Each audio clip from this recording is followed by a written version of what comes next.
Hey everyone, Aviral here. If you're building with AI agents or even just trying to stay ahead of what's next in this space, this is a video you don't want to miss. Google just introduced something called the Agent to Agent Protocol or A2A, and it's honestly not getting the attention it deserves. This is just like when the Model Context Protocol came out, barely anyone paid attention at first until they realized wait a second, this is the backbone of how AI agents connect to tools. Now, A2A is that, but for agents communicating with other agents. It's not just technical, it's foundational. And yes, I'll also talk about how MCP and A2A are incredibly complementary, how they fit together, and why A2A is likely going to follow MCP's slow burn path to becoming essential infrastructure. Let's break it all down. MCP didn't go viral overnight. It took months for people to realize that it's a real infrastructure play, not just another AI trend. But look at the interest over time, especially compared to things like DeepSeek or Manus. MCP was never a hype train. People slowly realized it was the real deal. And now A2A is looking like it's going to follow a similar path. And that makes sense.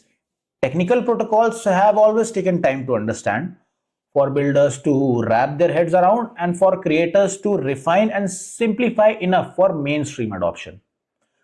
But that's already starting to happen, and that's why you want to learn this now. So what exactly is A2A and what makes it so powerful? Let's start with Google's announcement post. It's short, sweet, mostly high level, but what stood out the most to me was the number of big name partners already on board. So Salesforce, Accenture, MongoDB, Neo4j, Oracle, LangChain, a huge mix of cloud, enterprise and AI native companies. That's a strong signal. A lot of support early on. Now most of the article is just testimonials from these partners, which is cool, but we don't get many technical details from it. I'm not making that mistake again. A2A is a game changer and I want to give you a crash course right now.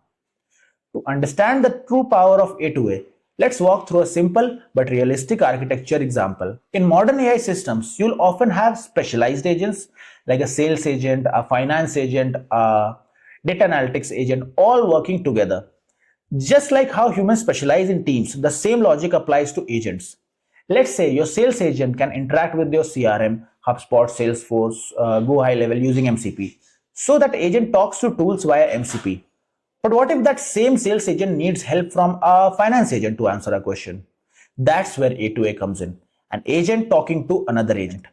Now yes, we've technically always been able to connect agents together, just like we could always give tools to agents before MCP. But A2A standardizes that communication. That changes everything.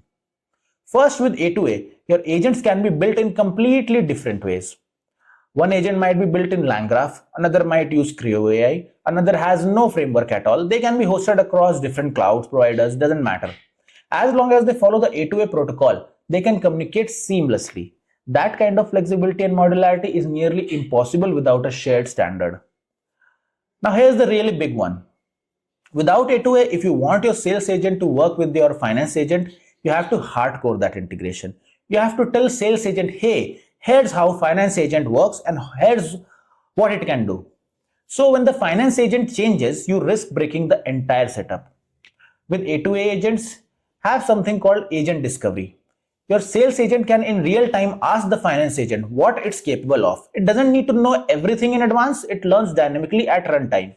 So when the finance agent updates, your sales agent just fetches the new metadata, adapts automatically, and that's a huge deal. You get more stability, more flexibility, and more scalability.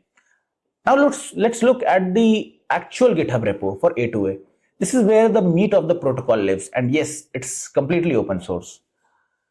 Scrolling through the README, we get to the conceptual overview. It breaks down like this. Agents expose agent cards, metadata files that describe what the agent does, how to interact with it, and authentication requirements. Agents operate as clients or servers, similar to a microservice architecture.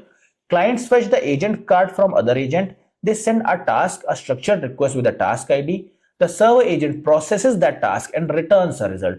Super clean, super modular. They even support push notification. So server agents can update client agents in real time. Very powerful. To make this 100% clear, I created a visual diagram that breaks the down step by step. First, the client agent fetches the agent card from the server agent. Using that metadata, it forms a valid request. It creates a unique task ID and sends the task with a payload. The server agent processes it, returns a response, including the success failure metadata, and that's A2A in a nutshell. It's really not that complex when you break it down. Last thing to clarify, A2A is not a tool you install. You don't pip install A2A. It's an architectural protocol, just a standard that helps you build agents that can communicate with each other cleanly and reliably. That also means learning A2A is a long-term skill. Whether or not this specific protocol survives, the design patterns here, agent discovery, metadata driven communication, dynamic tasking, all are going to shape how agents from here on out. So yeah, A2A might not be flashy, it might feel early, but this is one of those foundational technologies that you'll wish you understand when everyone else starts building with it. And as I mentioned earlier, there are still some concerns I have about A2A and even MCP. These protocols are powerful, but they're not perfect. So in the next video, I'm going to dive into the gaps, risk, and open questions, including security, scalability, and vendor lock-ins. Make sure you're subscribed for that. I'm Aviral. Thanks for watching. See you in the next video.